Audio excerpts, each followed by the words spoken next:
Hi friends, thanks for joining me again. This is the Leatherman Garage Batch number 3. The tool is called Parts and we're going to unbox it. So let's take a look at what's inside. So at the top we have this little info card, which is here you go. You get a good view of that if you want to see it. So it's just talking about how they made a tool out of the parts that they had lying around their factory. This is an explanation of how to replace the knife.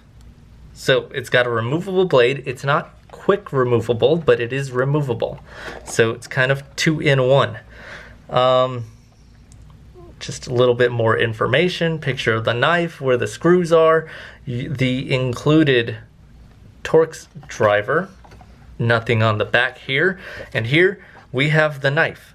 So let's take a look. Okay, so you might hear my newborn son in the background. He's a new addition to my family, obviously. So okay, here is parts. It is a pocket knife with white G10 scales. G10 is a fiberglass cloth laminate. So it is a very tough, durable material, very grippy. Like this kind of, it's not a plastic. Plastic can be injected, molded. This has to be machined out. So interesting cut out for that pivot here. We've got some, I don't even know what shade of blue you would call that. I don't know, some blue accents on it, and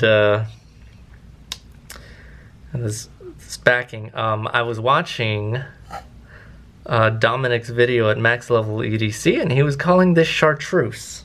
I could see that, you know, chartreuse. Like a nice fishing lure. So I'm interested to see that this looks like it is actually steel.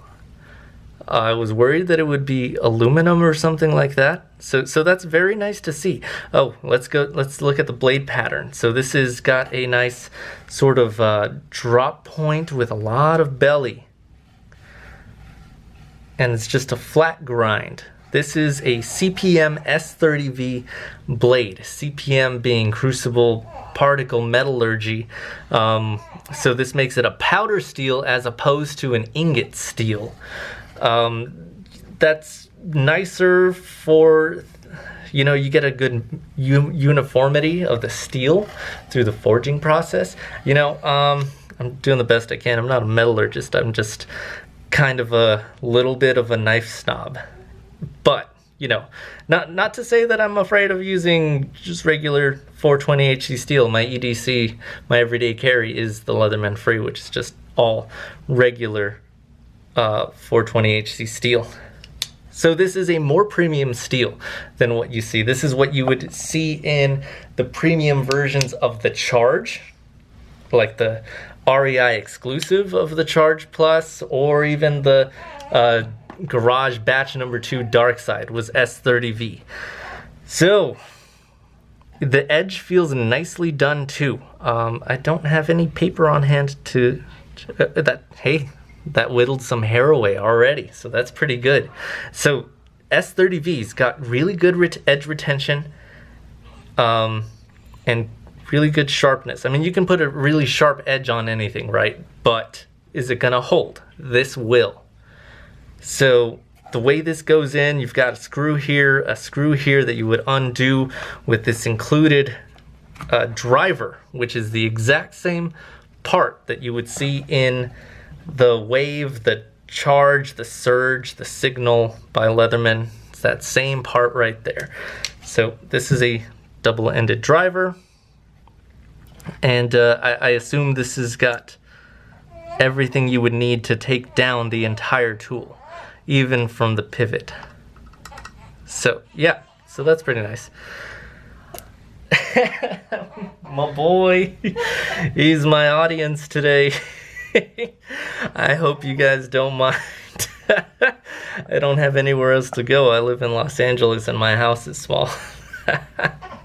so, so this finish on this steel is it's like a nice stonewash finish. Kind of goes with the whole, like, they called the color on this lunar. So I feel like that goes pretty well. Stonewash finish with the white G10 and that chartreuse spacer. Let's take a look at, okay, so let's take a look at this lock. It's a very, you know, it works. It does have tiny bit of detent. You can see the way the lock moves as it hits that bottom point. So it does detent and retain that blade. It's not going to fling out. It's not very smooth. I don't know if this is something that would clear up with use. And there's that lockup. That lock didn't move a whole lot. So I'd like to think that means this lock would have quite a bit of lifespan in it. See, down inside, here we go. You can see the spring. It looks like kind of like an Omega spring. And way down in there, that looks like a phosphor bronze spacer to me. And there's one on each side, which is good. That's what you'd want to see on a premium knife. All right, let's take a look at what they called their work blade, which is gonna be kind of tough to get out because now the knife's cutting into that foam. Okay, so we've got a stouter blade profile. You know, that's a lot of meat behind this edge over here. It's gonna be a lot sturdier than, well, you know, even this is pretty stout too.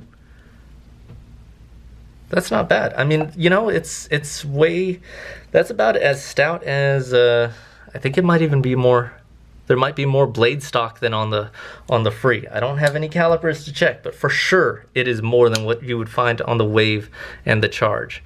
That is just noticeably thicker.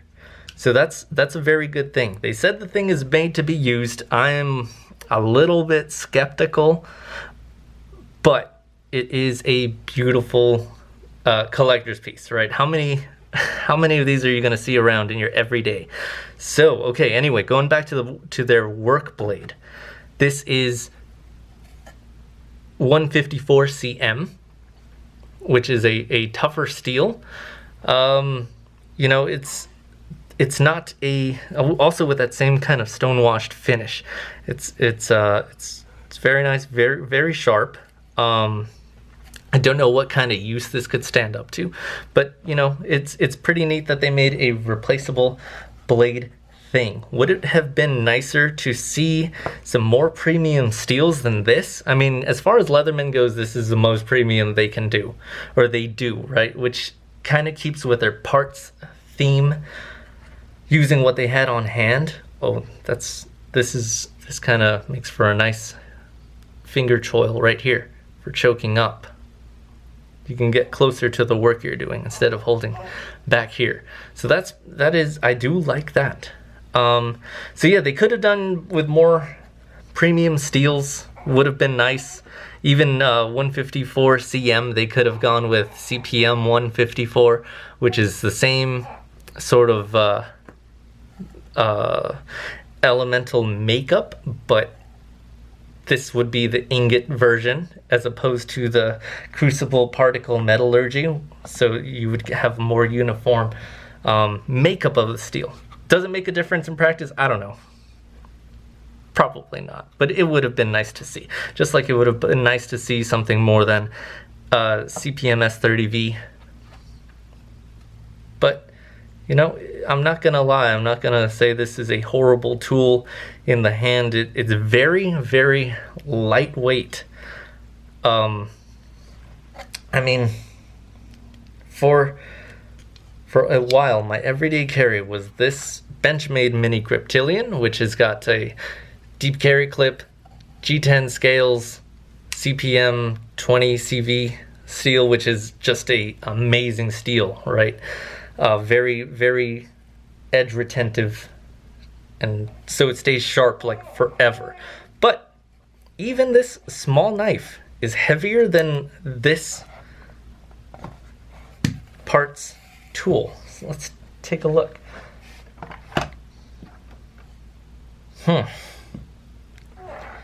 Okay, let's see. Can I, I don't know how to use a scale. I stole this from my wife. There we go. Okay, so we're at 58, what is that? Grams, 58 grams with the Griptilian. And with this, oh, did I say 58? I meant 85. 85 grams and 81 grams. So this is lighter for a larger knife. It really does feel light in the hand, and I do like that. This would be so very easy to carry. It's not as deep of a carry clip, but that's okay. So yeah, here's Leatherman Garage Batch number 3 parts. Thanks for joining me, and I hope this was fun, and I hope you buy knives.